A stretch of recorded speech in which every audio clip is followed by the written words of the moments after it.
Paris, Vienna, New York, Havana.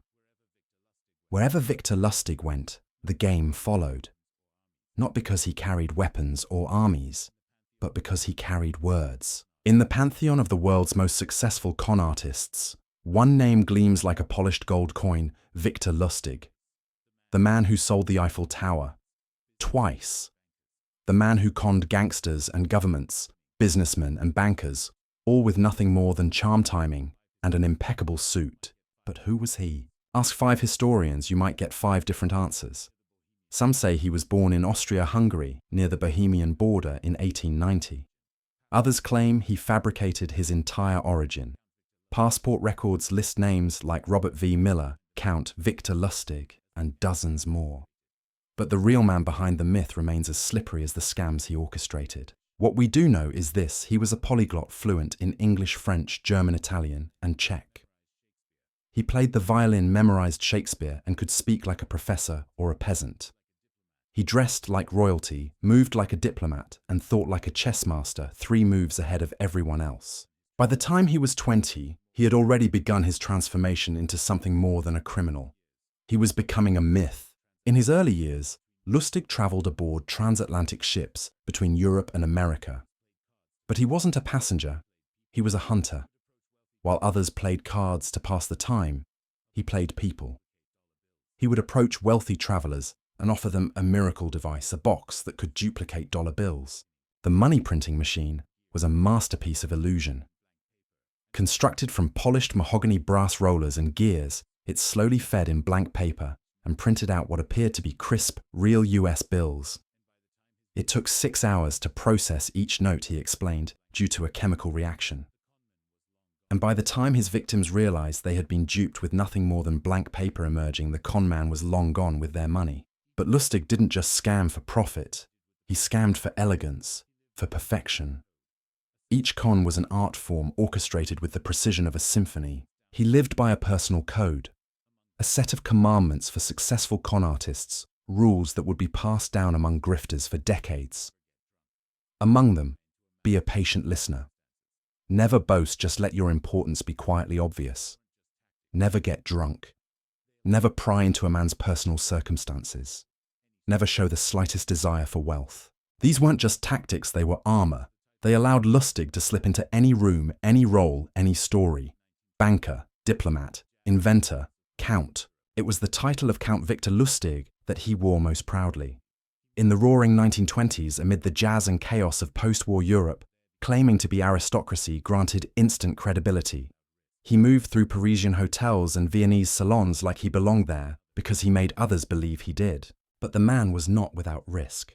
Conning the public was one thing. Conning the underworld was another. In 1925 in Chicago, Lustig did the unthinkable. He conned Al Capone. Capone, the kingpin of organized crime, was not known for leniency. Yet Lustig approached him with a bold proposal to invest $50,000 in a legitimate business venture. Capone agreed, handed over the money, and waited. For weeks, Lustig did nothing. Then he returned, claiming the venture failed, but he had kept the money safe. He handed the entire $50,000 back. Impressed by the conman's apparent honesty, Capone rewarded him with $5,000 as a gesture of goodwill. That was Lustig's con all along. He never intended to steal the full sum, just to earn the gangster's trust and pocket a generous reward. He'd finessed Al Capone, one of the most dangerous men in America, without ever being touched. It was that same combination of daring performance and psychological manipulation that would soon lead to Lustig's most audacious play, yet selling the Eiffel Tower. But before we get there, let's understand the world he operated in. The 1920s were an age of instability. Europe was still reeling from the devastation of World War I. Empires had fallen. Economies were fragile. Scandals were rampant. The line between government and grift, between official and opportunist, was often blurred. In cities like Paris, corruption whispered through every corridor of power. The Eiffel Tower, though iconic today, was not always beloved. Built in 1889 for the World's Fair, it was originally meant to be temporary. By the 1920s, many Parisians saw it as an eyesore, rusting, irrelevant, and expensive to maintain. The perfect symbol, in fact, for Lustig to exploit. He realized something most conmen never do.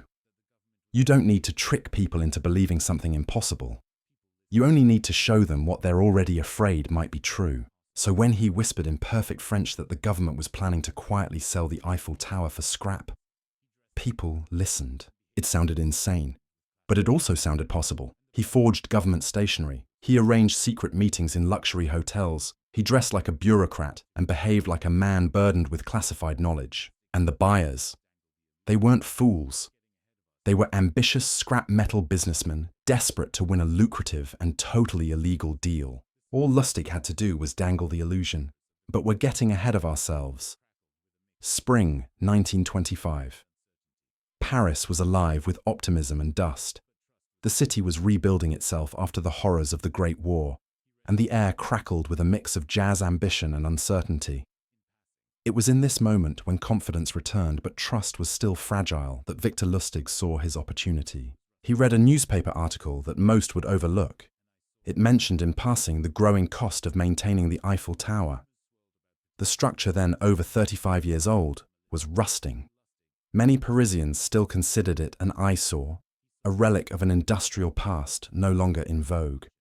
Rumours swirled about potential renovations or worse, demolition. To Lustig, it wasn't just an article, it was a blueprint.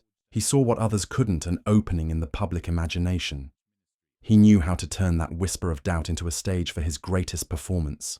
The plan began with paper. Using a forged identity and impeccable stationery that mimicked the French Ministry of Post and Telegraphs, Lustig drafted invitations to the city's top 5 scrap metal dealers.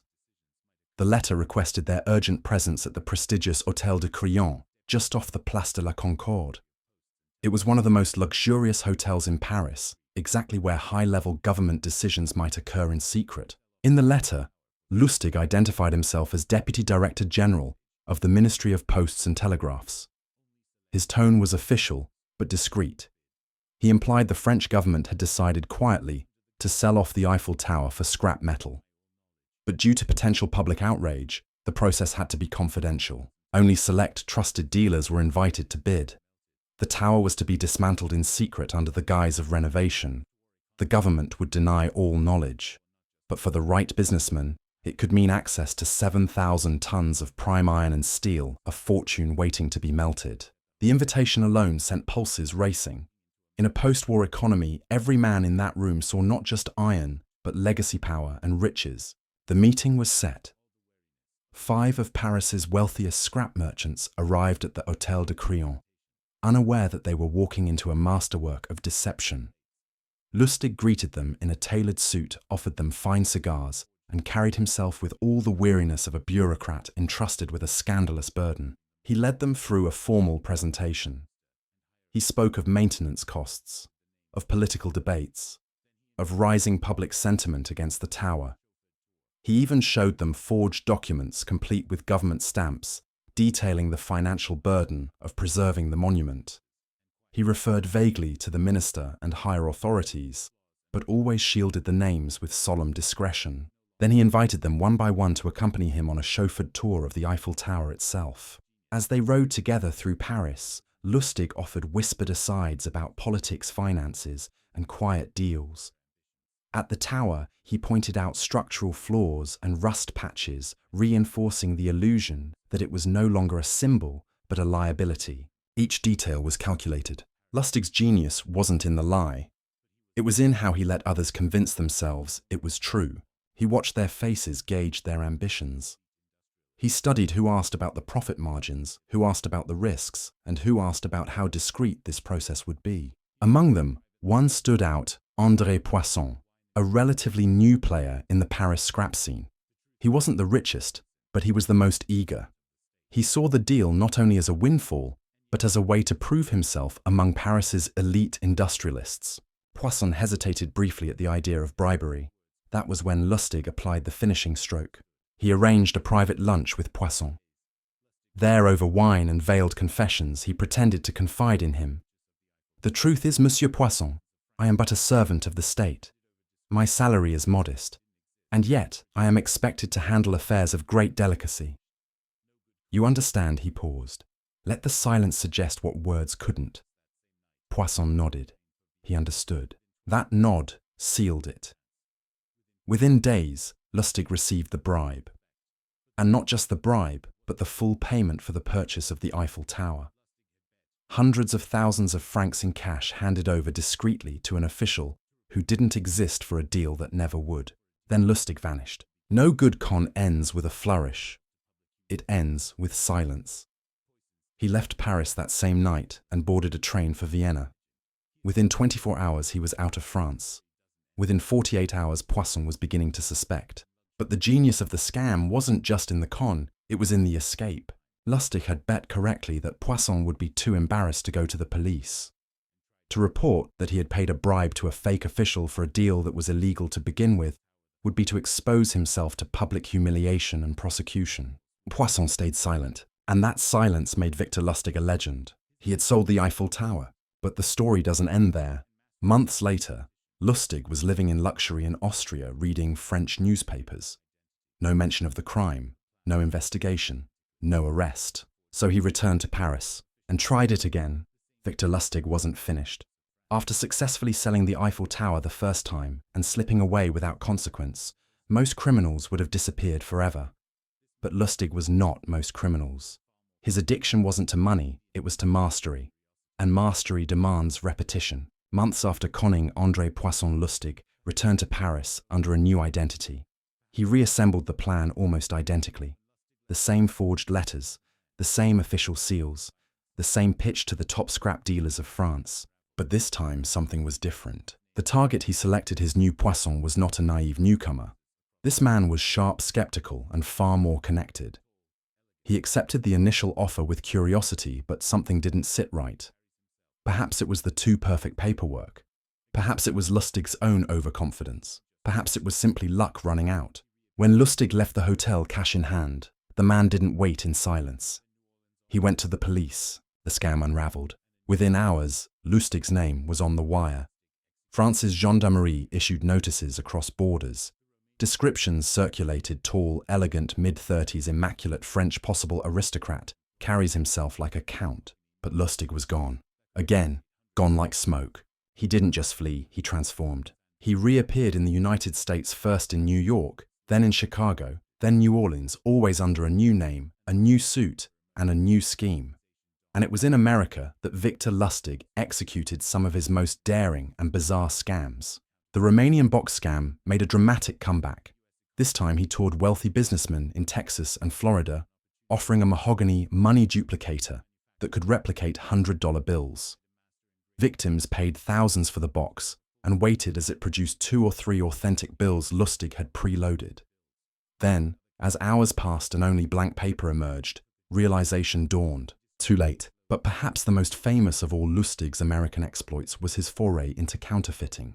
In the late 1920s, as the US economy teetered toward the Great Depression, Lustig saw an opportunity not to create scams, but to manufacture money itself. Alongside a master engraver named William Watts, he set up a full-scale counterfeit operation, printing nearly flawless 100 bills. Unlike other counterfeiters who flooded the market, Lustig took a different approach. He distributed slowly, carefully. He created a network of passers across cities, each dropping only 1 or 2 bills at a time. The flow was subtle, undetectable. The Secret Service was baffled. For years they traced a phantom, knowing that somewhere someone was bleeding perfect fakes into the system. Lustig became rich beyond even his own wild expectations. Mansions, cars, tailors, mistresses. But with success came scrutiny. In 1930, a jealous lover betrayed him. Federal agents raided his New York apartment, finding a printing press, engraved plates, and stacks of fake bills. But by then, Lustig had already fled. For years he played cat and mouse with the US government.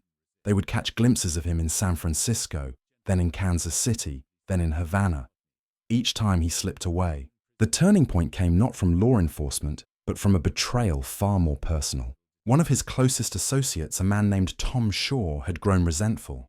Tired of being the junior partner in Lustig's operations and fearing arrest, Shaw turned informant. He provided the Secret Service with details, addresses, aliases, routines. In May 1935, federal agents finally captured Lustig in Pittsburgh. The conman didn't resist. Instead, he smiled. "Gentlemen," he reportedly said, "you've got me at last. But even prison couldn't hold him. While awaiting trial, Lustig escaped from the high-security federal detention center in New York City by tricking guards with a makeshift rope made of bedsheets, a disguise, and forged documents. It was his most brazen stunt yet. He remained free for 27 days. When they recaptured him, this time in Pittsburgh again, he was sent to Alcatraz, America's most secure prison, home to its most dangerous men. It was there, surrounded by gangsters, killers, and traitors, that Victor Lustig faded into silence. But even behind bars, his legend grew. In the prison library, he taught French and philosophy to inmates. He never bragged, never protested. He lived with quiet dignity, as if even Alcatraz was just another part of his performance. In 1947, after contracting pneumonia, Victor Lustig died. His death certificate listed him as apprentice salesman. A fitting final joke from the man who had sold the Eiffel Tower twice. But his story doesn't end with his death. When Victor Lustig died in Alcatraz in 1947, the world barely noticed. There was no grand obituary in the New York Times, no trial to ignite headlines, no funeral procession for the greatest con man of the 20th century. He passed quietly, just as he had lived most of his life, slipping between aliases, countries, and identities like a whisper. Yet the echoes of his life continue to reverberate, because Victor Lustig wasn't just a criminal. He was a mirror held up to human greed, pride, and fear. And what he revealed was, simple people don't get conned because they're stupid. They get conned because they want to believe something too good to be true. Let's be honest, who wouldn't be tempted by the chance to buy the Eiffel Tower, to turn rusting steel into riches, to own a piece of history? Victor Lustig knew that people crave shortcuts. That status, prestige, and wealth are often pursued not through effort, but through illusion. And so he provided the illusion, not forcefully, but elegantly. His scams weren't brute theft, they were psychological theater. Every mark was an audience, every pitch a script, every deal a dance. Even law enforcement respected him. One Secret Service agent, who had spent years chasing Lustig, later described him as the smoothest man who ever lived. Judges, jailers, even fellow prisoners admired his intellect, his calm, his refusal to boast. He never gloated. He rarely lied outright. He merely suggested. In many ways, Lustig's career predicted the future. Today's world is full of scams. But instead of paper letters, we have emails. Instead of money printing boxes, we have crypto pump and dumps. Instead of Count Victor Lustig, we have online influencers promising once-in-a-lifetime opportunities. The mechanics have changed, the psychology hasn't. Consider the Nigerian prince scam, a modern echo of Lustig's mindset. A foreign dignitary, a secret fortune, a deal that must be kept quiet. All it takes is belief and the right words. Or look at multi-level marketing schemes, fake investment funds, Instagram hustlers selling courses on how to get rich overnight. These cons prey on the same human vulnerabilities that Lustig mastered a century ago. But while his tactics live on, his elegance does not. Victor Lustig didn't hack accounts. He didn't scream or threaten. He wore gloves not to hide his fingerprints but to maintain style. His crimes, though criminal, were curated, intentional, almost philosophical. His legendary 10 Commandments for con men still circulates among modern grifters, often quoted on forums and dark websites. They read less like criminal advice and more like rules for any manipulator, corporate, political, or personal. Be a patient listener. Never look bored. Wait for the other person to reveal political opinions, then agree with them. Let the mark reveal religious views, then have the same. Never boast, just let your importance be quietly obvious. Never get drunk. Never pry into a man's personal circumstances, he'll tell you eventually. Never discuss illness, yours or theirs. Never tell long stories, someone better at it may appear. Never show the slightest desire for money. These commandments aren't just for crooks. They're for anyone trying to be trusted, to manipulate, to control. That's what makes Lustig timeless. He didn't just con people, he showed us how easily trust can be manufactured. But his story also carries a warning. Because as much as we marvel at his exploits, we must remember the cost. Behind every successful con is a trail of victims. Businessmen, bankrupted families, ruined economies, destabilized. His success came at the price of others' pain. Even Lustig seemed to know this. In his final days at Alcatraz, fellow inmates recalled him growing quieter, reflective. He never confessed, never apologized. But he spent hours reading alone, particularly biographies of Napoleon, Caesar, even Rasputin, men who rose through words and fell often by them. Victor Lustig died of pneumonia. But perhaps it was something else too. The weariness of a life lived in costume. The weight of 100 lies told too well. The realization that even the most brilliant mask eventually slips. He left behind no wealth, no heirs, no memoir, just legends. And like all great legends, his story grew. Embellished, reinvented, retold. Some claimed he was a spy during World War I. Others say he escaped Alcatraz under another identity. Some believe he faked his death entirely. But maybe that's the point. Victor Lustig's greatest con wasn't selling the Eiffel Tower. It was making the world believe he ever existed at all. And in that sense, perhaps he won. Because we are still talking about him. Still fascinated. Still wondering. Could I be conned like that? The answer is yes. Because scams don't begin with a lie. They begin with a truth, the desire for more. More wealth, more status, more belief that we're special enough to be offered something no one else is. Victor Lustig understood that, and he sold it beautifully. Thank you for watching.